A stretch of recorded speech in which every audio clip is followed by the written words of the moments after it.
14 మకర సంక్రాంతి మంగళవారం పరమ పవిత్రమైన రోజు. దేవతలు ఈరోజు మేల్కొని ఉంటారని, స్వర్గ ద్వారాలు ఈరోజు తెరుచుకొని ఉంటాయని మన పురాణాలు చెప్తూ ఉన్నాయి. అయితే పవిత్రమైన ఈ సంక్రాంతి రోజున ఇంట్లో ఆడవాళ్ళు పొరపాటున కూడా ఈ కూరను వండితే అప్పుల పాలైపోతారు. ఈరోజు ఎవరు ఈ కూరను వండకూడదు, తినకూడదు కాదని, ఈరోజు ఈ కూరను వండినా తిన్నా లేనిపోని కష్టాలు ఎదురవుతాయి. చేతిలోని ధనమంతా కూడా ఖర్చు అయిపోతుంది. చేతిలో రూపాయి కూడా మిగలదు. ఒకరి దగ్గర చేయి చాచి అడుక్కునే స్టేజ్కి వేస్తారు. అప్పుల పాలైపోతారు. అంతేకాదు ఈరోజు ఈ కూరను తింటే నరకానికి పోతారని శాస్త్రాలు చెప్తూ ఉన్నాయి. కాబట్టి గుర్తుపెట్టుకొని సంక్రాంతి రోజున ఎవరు ఈ కూరను వండవద్దు, తినవద్దు. కాదని తింటే మాత్రం 7 జన్మల దరిద్రం పడుతుంది. ఆర్థిక సమస్యలు వస్తాయి, పరమ దరిద్రం పడుతుంది. భవిష్యత్తులో అనేక కష్టాలు వస్తాయి. మరి మకర సంక్రాంతి రోజు ఏ కూరను తినకూడదనే విషయాన్ని ఇప్పుడు ఈ వీడియోలో వివరంగా తెలుసుకుందాము. ఫ్రెండ్స్, ఫస్ట్ అయితే ఈ వీడియోకి ఒక లైక్ కొట్టండి. అలాగే మా ఛానల్ని కూడా సబ్స్క్రైబ్ చేసుకొని మాకు సపోర్ట్ చేయండి. శీతగాలులు, మంచు కురిసే వేళలు. ఇదే తరుణంగా సూర్యుడు మకర రాశిలోకి ప్రవేశిస్తాడు. అలా సూర్యుడు మకర రాశిలోకి ప్రవేశించడాన్ని మకర సంక్రాంతి అంటారు. సంక్రాంతి లేదా సంక్రమణం అంటే గమనం. సూర్యుడు ఒక రాశి నుంచి మరొక రాశిలో అడుగుపెట్టడాన్ని సంక్రమణం అంటారు. 12 రాశులలో సంచరించే సూర్యుడు పుష్యమాసంలో మకర రాశిలోకి అడుగుపెడతాడు. మకర సంక్రాంతితో ఉత్తరాయణ పుణ్యకాలం మొదలవుతుంది. ఈ రోజు నుంచి స్వర్గ ద్వారాలు తెరిచి ఉంటాయని పురాణాలు చెప్తున్నాయి. సంక్రాంతికి తెలుగువారికి అతి ముఖ్యమైన పండుగ. అంతేకాదు ఈ పర్వదినం భారతదేశంలో చాలా ప్రాంతాలలో ముఖ్యమైనది. అందుకే దీన్ని తెలంగాణ, ఆంధ్ర, కర్ణాటక సంక్రాంతి అని, తమిళనాడులో పొంగల్ అని, మహారాష్ట్ర, గుజరాత్లలో మకర సంక్రాంతి అని, పంజాబ్, హర్యానాలో లోరీ అని పిలుస్తారు. మరికొన్ని రాష్ట్రాల్లో మాఘీ అని పిలుస్తుంటారు. పేరేదైనా ఈ పండుగకు సందర్భము, సంతోషానికి కారణాలు అన్ని చోట్ల ఒకటే. ఎక్కడైనా సరే ఈ రైతుల పండగే. పొలం నుంచి ఎడ్ల బండి నుండి ధాన్యం చేరేసరికి రైతు కళ్ళు ఆనందంతో విరుస్తూ ఉంటాయి. అందుకే ఆ రోజు నిజంగా పండుగే. 3 రోజులు జరుపుకునే ఈ పండుగను పెద్ద పండుగ అంటారు. సంక్రాంతి సందర్భంగా కోళ్ల పందాలు, ఎడ్ల పందాలు నిర్వహిస్తారు. గాలిపటాలు కూడా ఎగరవేస్తారు. ఈ పండుగ 3 రోజుల్లో కూడా ఉదయాన్నే నిద్రలేచి శుచిగా స్నానం చేసుకోవాలి. కొత్త బట్టలను ధరించాలి లేదా శుచిగా ఉన్న ఉతికిన బట్టలను ధరించాలి. అలాగే ఈ 3 రోజులు కూడా గుమ్మానికి పసుపు రాసి కుంకుమ బొట్లు పెట్టుకోవాలి. మామిడి తోరణాలు కట్టుకోవాలి. ముఖ్యంగా సంక్రాంతి రోజున 2 పాల చుక్కలను చల్లాలి. అలా చల్లటం వలన లక్ష్మీదేవి అనుగ్రహం లభిస్తుంది. మీకు ఉండే కష్టాలు పోతాయి, ధన సమస్యలు పోతాయి, ధనలాభం కలుగుతుంది. కనుక సంక్రాంతి రోజు అందరూ కూడా గుమ్మం మీద 2 చుక్కల పాల చుక్కలను చల్లండి. కష్టాలను తొలగించుకోండి. అలాగే సంక్రాంతి రోజు అందరూ ఏదో ఒక పాలతో చేసిన తీపి పదార్థాన్ని తినాలి. అంటే పాలతో చేసిన పరమాన్నం, పొంగలి, ఇలా ఏదో ఒక తీపి పదార్థం తయారు చేసి దానిని ఇంటి దైవానికి నివేదన చేసి తర్వాత కుటుంబం అంతా కూడా ప్రసాదంగా తినాలి. తీపి పదార్థం చేయలేని వారు జస్ట్ పాలల్లో బెల్లం కానీ పంచదార కానీ కలిపి దేవుడికి నివేదన చేసి తర్వాత ఆ పాలను తీర్థంగా తీసుకున్నా చాలు. మళ్ళీ వచ్చే సంవత్సరం వరకు మీపై మీ ఇంటి దైవం అనుగ్రహం ఉంటుంది. చాలా మంచిది. ఇలా వచ్చే సంవత్సరం వరకు మీపై మీ ఇంటి దైవం అనుగ్రహం ఉంటుంది. చాలా మంచిది. ఇలా నైవేద్యాన్ని పెట్టే ముందు ఖచ్చితంగా దేవుడి ముందు దీపారాధన చేయాలి. ఆ దీపారాధన కూడా ఆవు నెయ్యితో చేయాలి. ఆవు నెయ్యి లేకపోతే నువ్వుల నూనెతోనైనా సరే దీపారాధన చేసుకోవచ్చు. ఇలా దీపం పెట్టుకొని ఆ దీపంలో ఒక యాలక్కాయను వేయండి. ఇలా యాలక్కాయను వేసి దీపం పెట్టడం వల్ల మంచి ఫలితం ఉంటుంది. భగవంతుడికి ఆ దీపం చేరుతుంది. మీకు మంచి జరుగుతుంది. సంక్రాంతి రోజు పెరుగును దానం చేస్తే ఎంతో పుణ్యం వస్తుందని శాస్త్రాలు చెప్తూ ఉన్నాయి. నందుని భార్య అయిన యశోద ఈ రోజున పెరుగును దానం చేసి శ్రీకృష్ణుని కొడుకుగా పొందింది. అదేవిధంగా ద్రోణాచార్యుల వారి భార్య అయిన కృపి కూడా ఈ విధంగా పెరుగును దానం చేసి అశ్వత్థామను కుమారుడిగా పొందింది. కాబట్టి సంక్రాంతి రోజు ముఖ్యంగా సంతానం కలగాలని కోరుకునేవారు పెరుగును దానం చేస్తే మంచి ఫలితం ఉంటుంది. ప్రత్యేకించి ఈ సంవత్సరం భోగి రోజు ఉదయం స్నానం చేసుకొని ఆరెంజ్ లేదా రెడ్ కలర్లో ఉండే దుస్తువులు ధరించాలి. సంక్రాంతి రోజు గ్రీన్ లేదా ఎల్లో కలర్లో ఉండే ధరిస్తే లక్ష్మీదేవి అనుగ్రహిస్తుంది. దీర్ఘ సుమంగళి యోగం సిద్ధిస్తుంది. మా భర్తకు మంచి జరుగుతుంది. ఇక కనుమ రోజు ఆడవారు గుర్తుపెట్టుకొని రెడ్ కలర్ లేదా ఎల్లో కలర్లో ఉండే దుస్తువులు ధరిస్తే సంవత్సరం మొత్తం కూడా కలిసి వస్తుంది. ఇలా భోగి, సంక్రాంతి, కనుమ రోజులలో ఆడవారు ఈ రంగులో ఉండే చీరలు ధరిస్తే చాలా మంచిది. దీర్ఘ సుమంగళి యోగం సిద్ధిస్తుంది. భర్త ఆయుష్ పెరుగుతుంది. సకల ఐశ్వర్యాలు సిద్ధిస్తాయి. ఆడవారనే కాదు, పిల్లలు, పెద్దలు, మగవారు అందరూ కూడా ఈ రంగులో ఉండే దుస్తువులు ధరిస్తే మీకు చాలా మంచి జరుగుతుంది. ఇంకొక విషయం ఏంటంటే, మీరు ధరించే దుస్తుల్లో బ్లాక్ కలర్ లేకుండా చూసుకోండి. బ్లాక్ కలర్ ఉంటే అంత మంచిది కాదు. కాబట్టి ఈరోజు బ్లాక్ కలర్ లేని దుస్తువులు ధరిస్తే మీకే మంచిది. భోగి రోజు ఆరెంజ్ లేదా రెడ్ కలర్, సంక్రాంతి రోజు గ్రీన్ లేదా ఎల్లో కలర్, కనుమ రోజు రెడ్ లేదా ఎల్లో కలర్, ఇలా ఈ కలర్లో ఉండే దుస్తులు ధరించండి. ఇక గాజుల విషయానికి వస్తే భోగి, సంక్రాంతి, కనుమ ఈ 3 రోజులలోనూ కూడా గ్రీన్, పింక్, రెడ్ ఈ 3 రంగులో ఏ రంగులో ఉన్న గాజులను ధరించినా సరే మీకు లక్ష్మీదేవి అనుగ్రహం సిద్ధిస్తుంది. కాబట్టి అందరూ కూడా గుర్తుపెట్టుకొని సంక్రాంతి రోజు ఈ పండుగలో ఉండే దుస్తులను ధరించి శుభ ఫలితాలను పొందండి. మళ్ళీ వచ్చే సంవత్సరం వరకు ధనానికి లోటు లేకుండా సంతోషంగా జీవించండి. సంక్రాంతి సమయానికి పొలాల నుంచి వచ్చే ధాన్యంతో రైతుల మనసు కూడా నిండుగా ఉంటుంది. ఇంటికి చేరిన కొత్త బియ్యంతో అన్నం వండుకొని తినరు. ఎందుకంటే కొత్త బియ్యం అరగదు. అందుకే వాటికి బెల్లం జోడించి పరమాన్నం, అప్పాలు, అరిసెలు, చెక్కినాలు చేస్తుంటారు. ఇలా చేస్తే పిండి వంటలు చేసుకున్నట్టుగా ఉంటుంది. జీర్ణ సమస్యలు తలెత్తవు. తమిళనాడులో కొత్త బియ్యంతో పొంగలి చేసి నైవేద్యం పెడతారు. అందుకే అక్కడ సంక్రాంతిని పొంగల్ అని పిలుస్తారు. సంక్రాంతి రోజున చేసే పిండి వంటలన్నింటి కూడా నువ్వులు ఎక్కువగా వినియోగిస్తారు. చాలా రాష్ట్రాల్లో నువ్వులతోనే పిండి వంటలు చేసి పంచుకుంటారు. సంక్రాంతి సమయంలో నువ్వులు వాడటం వెనుక ఆరోగ్యకరమైన రహస్యాలు ఎన్నో ఉన్నాయి. నువ్వులలో ఉండే అధిక పోషకాల వలన ఒంటికి బాగా వేడి చేస్తాయి. అందుకే మన ఆహారంలో నువ్వులు పెద్దగా వాడరు. సంక్రాంతి సమయంలో సూర్యుని దిశ మారి ఉష్ణోగ్రతలు పెరుగుతాయి. ఈ సమయంలో నువ్వులను తినడం వల్ల మారుతున్న వాతావరణానికి శరీరాన్ని సిద్ధం చేస్తున్నట్టు అవుతుంది. ఎప్పుడు మనమే అనే భావన కన్నా నలుగురిలో మనం ఫీలింగ్ అని చాలా ఆనందంగానే ఇస్తుంది. సంక్రాంతి పరమార్థం కూడా అదే. మన వద్ద ఉన్న నలుగురితో పంచుకోవడమే అసలైన పండుగ అని చెప్తుంది. పంటలు పండి ధాన్యం ఇళ్లకు చేరుకునే సంక్రాంతి సమయంలో దానం చేయటం చాలా మంచిదని చెప్తూ ఉంటారు. హరిదాసులు, గుడబక్కల వారు, గంగిరెద్దుల వారు, పండగ శోభను పెంచే వారెందరో వీళ్ళందరికీ కూడా తోచిన సహాయం చేస్తారు. ముఖ్యంగా కొత్త బియ్యాన్ని వారికి ఇచ్చి సంతోషిస్తారు. మనలో చాలామందికి సొంత ఇల్లు కావాలని ఆశ ఉంటుంది. మరికొందరికి పొలాలు ఉండాలని, భూములు, స్థలాలు ఉండాలని ఆశ ఉంటుంది. మన కోసం కాకపోయినా మన భవిష్యత్తు తరాల కోసం ఎంతో కొంత ఆస్తిని కొని పక్కకు పెట్టాలని కోరిక ఉంటుంది. కానీ పరిస్థితులు అనుకూలించకపోవడం వలన ఆస్తులన్నీ కూడా వృద్ధి చేసుకోలేకపోతుంటారు. మీరు పడిన కష్టం మీ పిల్లలు పడకూడదు అని అనుకుంటూ ఉంటారు. ఇలా సొంత ఇల్లు కావాలని, ఆస్తులు వృద్ధి చేసుకోవాలని కోరుకునేవారు ఈ పెద్ద పండుగ రోజు ఆవు కనిపిస్తే ఒక పని చేయండి.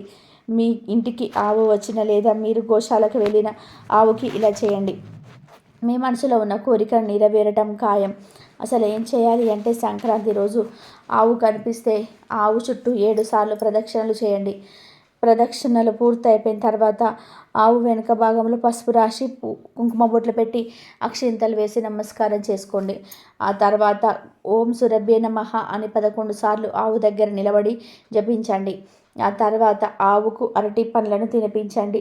సంక్రాంతి రోజు ఆవుకు అరటి పండ్లు తినిపిస్తే మీకు మనసులో ఉన్న కోరికలన్నీ కూడా నెరవేరుతాయి.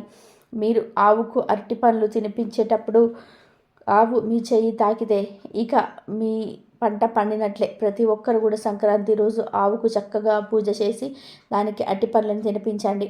అలాగే కుదిరితే ఆవుకి నీటిని కూడా ఆహారంగా పెట్టండి. 5 గంటల పాటు నానబెట్టిన ఉలవలను తినిపించటం వలన ఉద్యోగంలో స్థిరత్వం ఉంటుంది. నానబెట్టిన బొబ్బర్లను తినిపిస్తే ధనం బాగా సంపాదిస్తారు. నానబెట్టిన గోధుమలను తినిపిస్తే కీర్తి ప్రతిష్టలు పెరుగుతాయి. సమాజంలో మంచి పేరు వస్తుంది. గోమాతకు కొంచెం నీటితో కలిపి బియ్యం పిండిని తినిపిస్తే మానసికంగా ప్రశాంతత లభిస్తుంది. ఇంట్లో గొడవలు అవుతున్నవారు ఇలా చేస్తే ఫలితం ఉంటుంది. అలాగే నానబెట్టిన కందులను తినిపిస్తే కోపం బాగా ఉన్నవారు తగ్గించుకుంటారు. 5 గంటల పాటు నానబెట్టిన కుసుమలను తినిపిస్తే మనస్సు, ఆత్మ పరిశుద్ధం అవుతుంది. నానబెట్టిన శనగలను గోమాతకు తినిపిస్తే ఆధ్యాత్మిక చింతన అలబడుతుంది. కొంచెం నీటితో కలిపి బెల్లం, రాగి పిండిని తినిపిస్తే అష్టైశ్వర్యాలు కలుగుతాయి. నానబెట్టిన పెసలను తినిపిస్తే విద్యాభివృద్ధి జరుగుతుంది. ఉడికించిన బంగాళదుంపలను తినిపిస్తే నరఘోష నివారణ జరుగుతుంది. క్యారెట్లను తినిపిస్తే వ్యాపారంలో వృద్ధి సాధిస్తారు. బీట్రూట్ పాలకూరతో ఐశ్వర్య ప్రాప్తిని పొందవచ్చు. గోమాతకు దోసకాయలను తినిపిస్తే శత్రువుల బాధ తగ్గుతుంది. గోమాతకు టమాటాలను తినిపిస్తే పెళ్లి త్వరగా అవుతుందట.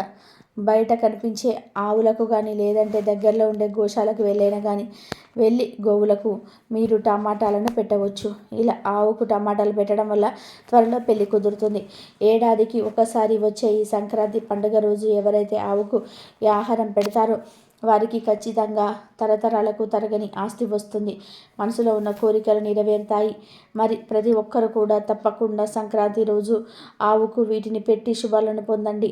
ఈ సంక్రాంతి సమయంలో అంటే భోగి, సంక్రాంతి, కనుమ ఈ 3 రోజులలో పొరపాటున కూడా కొన్ని తప్పు పనులు చేయకూడదు. కాదని చేస్తే 7 జన్మల దరిద్రం పడుతుంది. మళ్ళీ వచ్చే సంక్రాంతి వరకు కష్టాలను అనుభవిస్తారు. మీ శరీరంలోనికి దరిద్ర దేవత ప్రవేశిస్తుంది. ఇక మీరు ఏ పని చేసినా కూడా కలిసి రాదు అని శాస్త్ర పండితులు చెప్తున్నారు. సంక్రాంతి సమయంలో చేయకూడని మొట్టమొదటి తప్పు ఏమిటి అంటే స్నానం చేయకుండా ఉండకూడదు. భోగి, సంక్రాంతి, కనుమ రోజులలో స్నానం చేయకుండా అస్సలు ఉండకూడదు అని శాస్త్రాలలో చెప్పారు. ఈ రోజులలో స్నానం చేయకపోతే రోగాలతో ధనహీనుడిగా జీవిస్తారని శాస్త్రాలలోనే ఉంది. కాబట్టి సంక్రాంతి సమయంలో అస్సలు ఈ తప్పు చేయకండి. స్నానం చేయకుండా ఉండకండి. అది కూడా ఈ పండుగ రోజులలో తెల్లవారుజామున నిద్రలేచి స్నానం చేస్తే జన్మ జన్మల దరిద్రాలు, దోషాలు పోతాయి. ఇక రెండవ తప్పు ఏమిటంటే ఆధ్యాత్మిక మార్గంలో ముందుకు వెళ్ళదలుచుకున్న వారు దయచేసి సంక్రాంతి సమయంలో కోడి పందాలు ఆడటం కానీ చూడటం కానీ చేయకండి. 2 జంతువుల కాళ్ళకు కత్తులు కట్టి అవి రక్తం వచ్చేలాగా ఒకదాన్నొకటి చీరేసుకుంటూ ఉంటే అవి చూసి ఆనందిస్తే దాని సాడిజం అంటారు. అలాంటి మనస్తత్వాన్ని ఏ దేవతామూర్తి అంగీకరించదు. నిరపరాధులైన జంతువులను బాధ పెడితే తర్వాత నరకంలో శూలప్రోత నరకం అనే నరకాన్ని అనుభవిస్తారని, తర్వాత జన్మలో ఒళ్ళంతా శూలాలతో కూర్చబడతారని గరుడ పురాణం చెప్పారు. కనుక ఆధ్యాత్మిక మార్గంలో ఉన్నవారు సంక్రాంతి సమయంలో పొరపాటున కూడా కోళ్ళ పందాలను ఆడకండి, చూడకండి. ఎందుకంటే ఇలాంటి హింసను చూడటం కూడా మహాపాపమే. కనుక సంక్రాంతి సమయంలో ఈ తప్పు చేయకుండా జాగ్రత్తగా ఉండండి. ఇక 3వ తప్పు ఏమిటంటే సంక్రాంతి సమయంలో చాలామంది మగవారు పేకాట్లు ఆడుతూ ఉంటారు, మద్యపానం చేస్తారు. ఇంటికి చుట్టాలు వస్తే వాళ్ళతో కలిసి పేకలు ఆడుతూ ఉంటారు, మద్యపానం చేస్తారు. కానీ సంక్రాంతి సమయంలో మద్యపానము, జూదం వంటి పాటికి దూరంగా ఉండాలి. లేదంటే 7 జన్మల దరిద్రం పడుతుందని పెద్దలు చెప్తున్నారు. కాబట్టి సంక్రాంతి సమయంలో మగవారు ఈ తప్పు చేయవద్దు. కోరి దరిద్రాన్ని తెచ్చుకోవద్దు.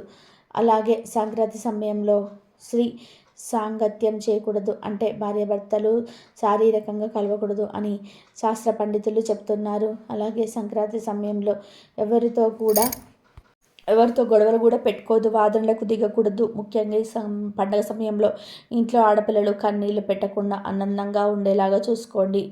అందరూ కలిసి మెలిసి ఆనందంగా పండుగ చేసుకోవాలి. ఈ పెద్ద పండుగ రోజులలో గోర్లు కత్తిరించటము, జుట్టు కత్తిరించుకోవడం వంటి పనులను కూడా చేయకూడదు. ఇవే సంక్రాంతి సమయంలో చేయకూడని పనులు. కాదని తప్పులు చేస్తే 7 జన్మల దరిద్రం చుట్టుకుంటుందని శాస్త్ర పండితులు చెప్తున్నారు.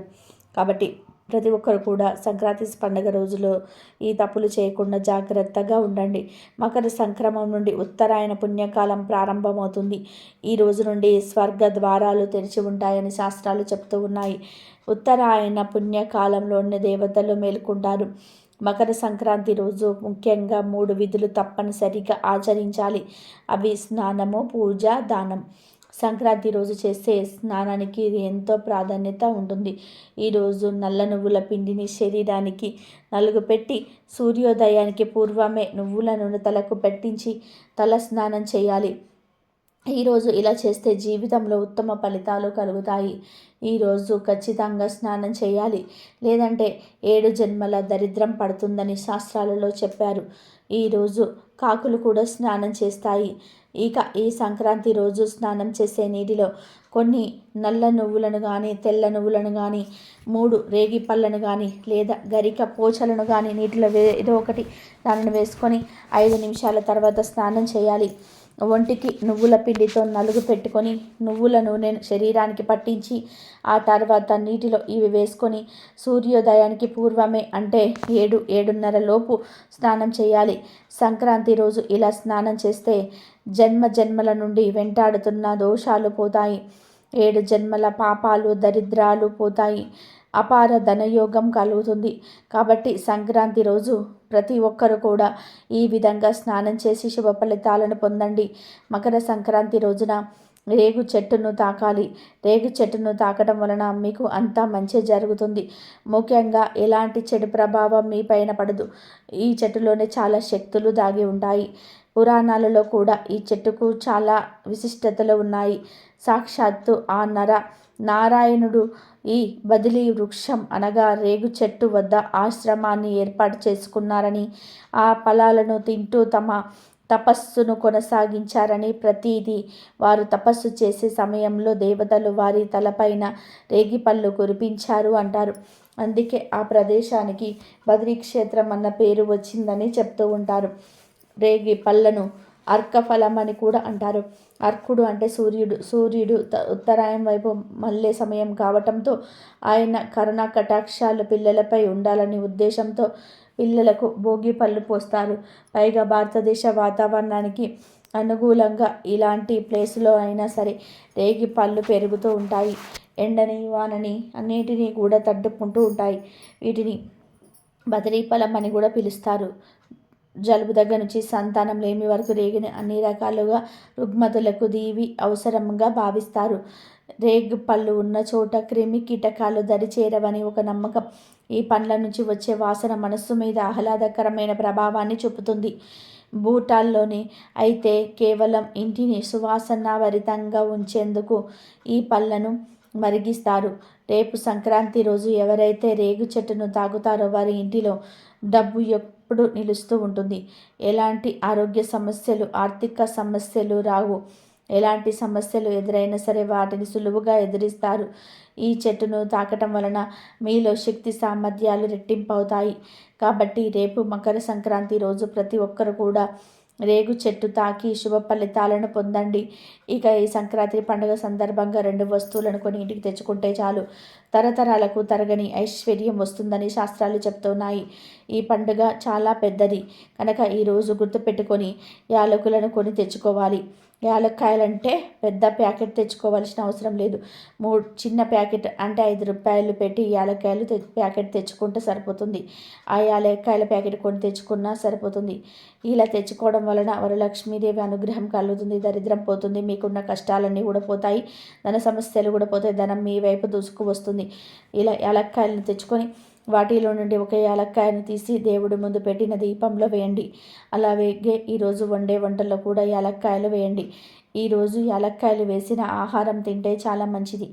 అస్సలు మీరు ఏ వంటలు వండకపోతే ఈరోజు మీరు వండే అన్నంలో అయినా సరే యాలక్కాయలను వండి ఆ అన్నాన్ని తింటే లక్ష్మీ కటాక్షం కలుగుతుంది. ఇక స్పెషల్గా ఏమైనా వండితే ఆ వంటలో యాలక్కాయలను వేస్తే చాలా అద్భుతమైన ఫలితాలు వస్తాయి. ఇలా ఈరోజు యాలక్కాయలను ఇంటికి తెచ్చుకోవడం వల్ల జీవితంలో ఉండే అనేక రకాల బాధలు పోతాయి. మంచి ఫలితం వస్తుంది.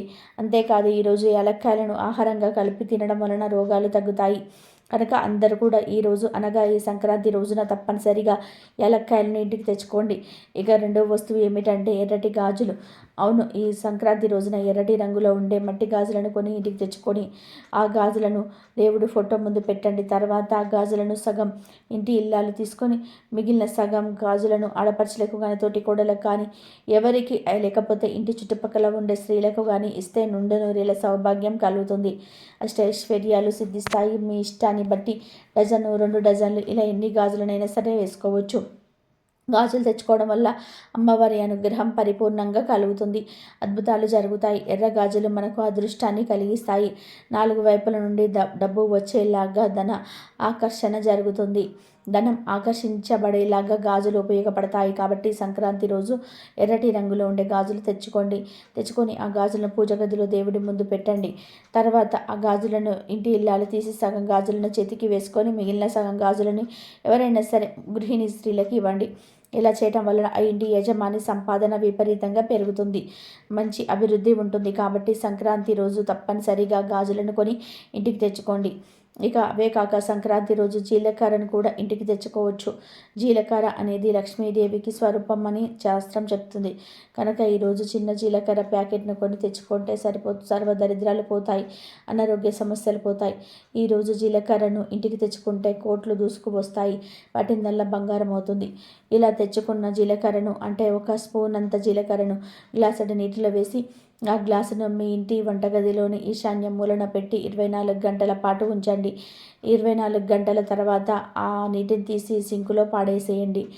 ఇలా పెట్టడం వలన నెగిటివ్ ఎనర్జీ మొత్తం కూడా పోతుంది, దరిద్రం వదిలిపోతుంది. ఇలా ఈరోజు జీలకర్రను తెచ్చుకొని ఈ పరిహారం చేసుకోవచ్చు. లేదా ఆ జీలకర్రను వంటగదిలో పెట్టుకొని వంటల్లో వాడుకోవచ్చు. మీరు ఏం చేసినా పర్వాలేదు, కానీ జీలకర్రను ఇంటికి తెచ్చుకోండి. అలా తెచ్చుకోవడం వలన అద్భుతాలు జరుగుతాయి.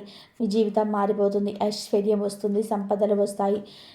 యాలకులు, ఎర్రగాజులు, జీలకర్ర ఈ 3 వస్తువుల నుండి ఏ వస్తువును అయినా సరే 2 వస్తువులను కొని ఇంటికి తెచ్చుకున్న చాలా మంచి శుభ ఫలితాలు కలుగుతాయి. అద్భుతాలు జరుగుతాయి. తరతరాలకు తరగని ఐశ్వర్యం వస్తుంది. సంపాదన అనేది విపరీతంగా పెరుగుతుంది. కోరిన కోరికలు తీరుతాయి.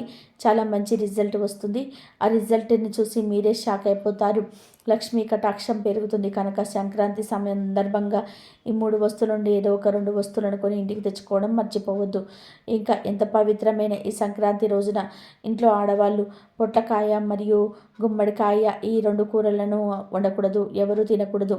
కూర రూపంలోనే కానీ, ఫ్రైల రూపంలో కానీ, వడియాల రూపంలో కానీ, పచ్చళ్ళ రూపంలో కానీ ఇలా ఏ రూపంలోనైనా సరే ఈ కూరలను తినకూడదు.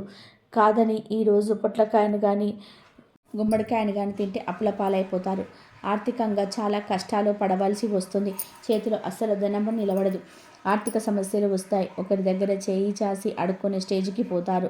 అప్పుల పాలైపోతారు. కోరి కష్టాలను తెచ్చుకున్నట్టుగా అవుతుంది. కనుక ఈరోజు ఇంట్లో పుట్టకాయను గుమ్మడికాయను ఉండవద్దు. ఎవరు ఈరోజు ఈ కూరను తినవద్దు. కాదని తింటే మాత్రం కష్టాల పాలవుతారు. ఇంకొక ముఖ్య విషయం ఏమిటి అంటే ఈ రోజున నాన్ వెజ్ కూడా తినకూడదు. శాస్త్రం ప్రకారం అయితే ఈరోజు నాన్ వెజ్ తినకూడదు. కానీ చాలామంది ఈరోజు నాన్ వెజ్ తింటారు. నాన్ వెజ్ తినడం వల్ల వారి ఇంటి ఆచారంగా ఉంటుంది. అలాంటి వారు తిన్నా పర్వాలేదు, కానీ మకర సంక్రాంతి రోజు నాన్ వెజ్ తినకుండా ఉంటేనే మంచిది. ఎందుకంటే శాస్త్రంలో మకర సంక్రాంతి రోజు మినుములతో చేసిన పదార్థాలను తినమని చెప్పారు. దాంతో అందరూ ఆ రోజు కార్యాలు తినడం ప్రారంభించారు. కార్యాలతో పాటు నాన్ వెజ్ తినడం కూడా ప్రారంభించారు. అది అలా ఆచారంగా మారిపోయిందని సంక్రాంతి రోజు నాన్ వెజ్ తినమని ఏ శాస్త్రంలోనూ కూడా చెప్పలేదు. ఏ ఆచారం ప్రకారం తిన్నా తప్పేమీ కాదు. కానీ ఆధ్యాత్మిక సాధన చేసేవారు మాత్రం ఈరోజు నాన్ వెజ్ తినకుండా ఉంటేనే మంచిది. కాబట్టి సంక్రాంతి రోజు నాన్ వెజ్ తినకపోవడం అనేది మీ ఇష్టం. పొట్లకాయ, వంకాయ, నాన్ వెజ్ ఈ 3 కూరలు మకర సంక్రాంతి రోజు తినకూడదు. పొట్లకాయను, వంకాయను అయితే అసలు తినకూడదు. కాదని ఈ కూరలు తింటే మాత్రం 7 జన్మల దరిద్రం పడుతుంది. కష్టాలు వస్తాయి, ధనమంతా పోతుంది, ఐశ్వర్యం హరించుకుపోతుంది, అప్పుల పాలైపోతారు, భూమి మీద నరక బాధలు అనుభవిస్తారు. కనుక సంక్రాంతి రోజు అందరూ కూడా ఈ ఆహార నియమాలను పాటించండి. తెలుగువారి లోగిళ్లలో మకర సంక్రాంతి నెల రోజుల ముందు నుంచే పండుగలు సందడి మొదలవుతుంది. సంక్రాంతి పండుగను మొత్తం 3 రోజులు చేసుకుంటారు. అందులో మొదటిది భోగి పండుగ. ఈరోజు చలి అనే పులిని తరిమి కొడుతూ ప్రజలు ఉదయాన్నే చలి మంటలు వేసుకుంటూ ఉంటారు. తమలోని పాత ఆలోచనలు అగ్నికి ఆహుతై కొత్త ఆశలు చిగురించాలని అగ్నిదేవుని వేడుకుంటూ ఉంటారు. ఎందుకు గుర్తుగా తమ ఇంటిలోని పాత చెత్త చెదారాన్ని ఆ అగ్నిలో ఆహుతి చేస్తారు. ఇంటి ఎదుట రంగురంగుల ముగ్గులను వేస్తారు. చిన్నారులకు భోగి పళ్ళు పోస్తారు. రెండవ రోజు సంక్రాంతి. ఈరోజు కూడా ఇంటి ఎదుట రంగురంగులతో పోటాపోటీగా ముగ్గులు వేస్తారు. వాటిపైన పూలతో అలంకరించి చేసి వాటి చుట్టూ గొబ్బెమ్మ పాటలు పాడుతూ ఉంటారు.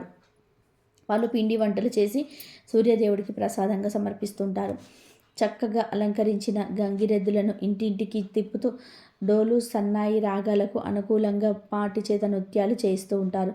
ఇదే రోజున పితృదేవత ఆరాధన చేయటం వలన వారి శుభ ఆశీస్సులు ఎప్పుడు మీ పైన ఉంటాయి. కుటుంబం దేనికి లోటు లేకుండా వర్ధిల్లుతారని పురోహితులు అంటున్నారు. ఇక 3వ రోజు కనుమ. సంక్రాంతి పండగ చివరి రోజును కనుమ అని పిలుస్తూ ఉంటారు.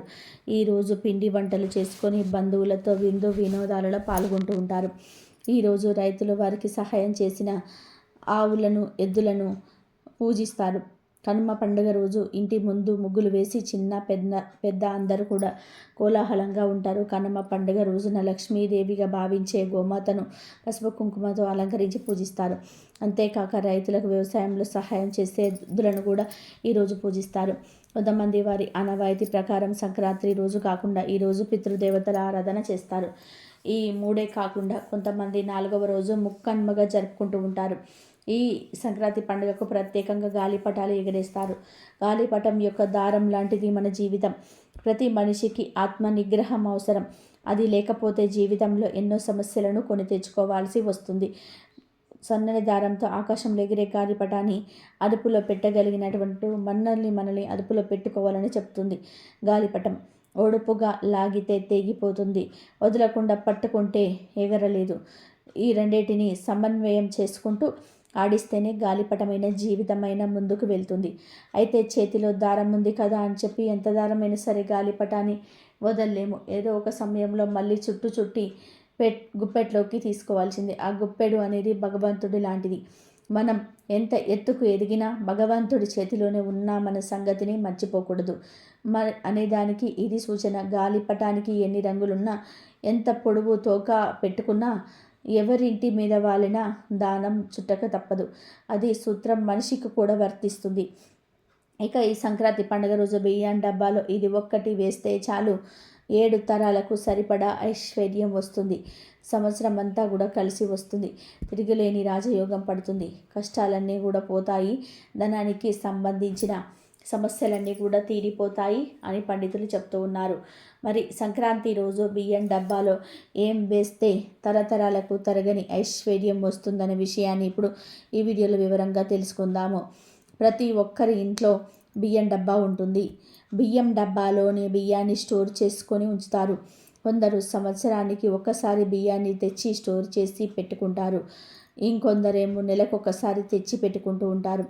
మరికొందరు వారానికి ఒకసారి 4 కేజీలు లేదా 5 కేజీల బియ్యం కూడా కొన్ని తెచ్చుకుంటూ ఉంటారు. బియ్యాన్ని మనం అన్నపూర్ణాదేవి స్వరూపంగా ఒక దేవతలాగా పవిత్రంగా చూసుకోవాలి. ఎందుకంటే మనం బియ్యం తేకుండా బ్రతకలేము గనక బియ్యానికి కూడా రెస్పెక్ట్ ఇవ్వాలి. బియ్యాన్ని ఎప్పుడు నేల మీద వంపకూడదు. ఒకవేళ అనుకోకుండా ఒలికిన చేతితో ఎత్తాలి, కానీ చీపురుతో తుడవకూడదు. మన పూర్వం రోజులలో అందరూ ఎవరికి వారే బియ్యం వండుకొని తింటూ ఉంటారు. కాబట్టి మనం కూడా బియ్యానికి రెస్పెక్ట్ అనేది ఇవ్వాలి. రెస్పెక్ట్ అనేది ఇస్తేనే మన పంట చేతికి వచ్చాక బియ్యం వచ్చిన తర్వాత ఆ బియ్యంలో కొంత భాగాన్ని దేవాలయాలకు ఇచ్చేవారు. లేదా కొన్ని బియ్యం తీసి ముందే ఏదైనా తీపి పదార్థం వండి అందరికీ పంచిపెట్టేవారు. ఇప్పటికీ కూడా చాలామంది రైతులు బియ్యం చేతికి రాగానే కొత్త బియ్యాన్ని గుడిలో కానీ లేదా పేదవారికి కానీ ఇస్తున్నారు. చాలామంది రైతుల ఇంటికి సంక్రాంతి పండుగకు ధాన్యం చేరుతుంది. చాలామంది రైతులు ధాన్యం రాగానే కొత్త ధాన్యాన్ని దేవాలయాలకు ఇస్తూ ఉంటారు. ఇంకొంతమంది ఆ ధాన్యాన్ని అమ్మేసి వచ్చిన డబ్బుల్లో కొంత డబ్బుని దేవాలయాల్లో ఇస్తూ ఉంటారు లేదా దానం చేస్తుంటారు. ఇలా చేస్తే చాలా మంచి జరుగుతుందని పండితులు చెప్తున్నారు.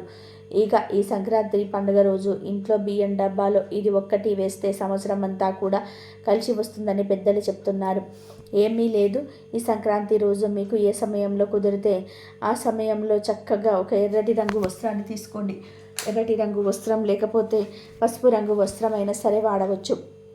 ఇలా వాడకుండా ఉన్న ఒక కొత్త వస్త్రం ముక్కను తీసుకొని దానిలో ఒక 10 మిరియాలు వేయండి. మిరియాలతో పాటు 4 మిరియాని ఆకులను కూడా వేయండి. అలాగే 2 పసుపు కొమ్ములు కూడా వేసి 11 రూపాయల చిల్లర డబ్బులు వేయండి. మిరియాలు చాలా శక్తివంతమైనవి. బిర్యానీ ఆకులు, పసుపు కొమ్ములు కూడా ఎంతో శక్తివంతమైనవి. ఈ శక్తివంతమైన వస్తువులను 11 రూపాయల చిల్లర డబ్బులతో కలిపి మూటలాగా కట్టి ఆ తర్వాత ఈ మూటను మీరు మీ చేతిలో పట్టుకొని మాకు ఈ సంక్రాంతి నుండి అన్నీ కలిసి రావాలి, మా ఇంట్లో ధనానికి, ధాన్యానికి, ఆనందానికి, ఆరోగ్యానికి లోటు రాకుండా ఉండాలి, మా ఇంట్లో వాళ్ళందరూ ఎప్పుడు సంతోషంగా ఉండాలని సంకల్పం చెప్పుకొని తర్వాత ఈ మూటను తీసుకొని వెళ్ళి బియ్యం డబ్బాలో వేయండి. అంతే, పైన కాకుండా కొంచెం లోపలకు తోసి బియ్యంతో కప్పేయండి. సంక్రాంతి రోజు ఈ చిన్న పనిని చేస్తే సంవత్సరం అంతా కూడా మీకు కలిసి వస్తుంది. అన్నానికి లోటు రాదు. మీ తరతరాల పాటు ధనధాన్యాలకు లోటు రాదు. లక్ష్మీదేవి అనుగ్రహం లభిస్తుంది. మీ కుటుంబం అంతా కూడా బాగుంటుంది. ఇలా బియ్యం డబ్బాలు పెట్టిన మూటను నెల రోజుల తర్వాత తీసి దానిలో 11 రూపాయలను ఎవరికైనా చిన్న పిల్లలకు ఇచ్చేయాలి. మిగిలిన వాటిని పారే నీటిలో పడేయాలి. ఈ పరిహారాన్ని ఆడవారు చేస్తే మంచిది. మగవారు చేసిన తప్పేమీ లేదు. కొంతమంది ఆడవారు ఎంత కష్టపడి వంట చేసినా వంటలో రుచి రావట్లేదని బాధపడిపోతుంటారు కదా. అలాంటి వారు ఈ పరిహారం చేసుకుంటే ఖచ్చితంగా మీ వంటల్లో రుచి పెరుగుతుంది. అంతేకాకుండా మీ ఇంట్లో వారందరూ కూడా ఆరోగ్యంగా, ఆనందంగా ఉంటారు. పంటలు కూడా బాగా పండుతాయి. ధాన్య లక్ష్మి కూడా కరుణిస్తుంది. కనుక సంక్రాంతి రోజు ప్రతి ఒక్కరు కూడా బియ్యం డబ్బాలో ఇది వేసి సిరి సంపదలను పొంది సంతోషంగా జీవించండి. ఈ వీడియో కనుక మీకు నచ్చినట్లయితే ప్లీజ్ లైక్ చేయండి, షేర్ చేయండి, బట్ సబ్స్క్రైబ్ చేసుకోవడం మాత్రం అస్సలు మర్చిపోవద్దు. కాబట్టి ఈ విధంగా చేసుకోండి. అందరూ కూడా ఆయుధారోగ్య అష్టైశ్వర్యాలతో సంక్రాంతి అందరికీ మంచి జరగాలని చెప్పి మనస్ఫూర్తిగా కోరుకుంటున్నాను.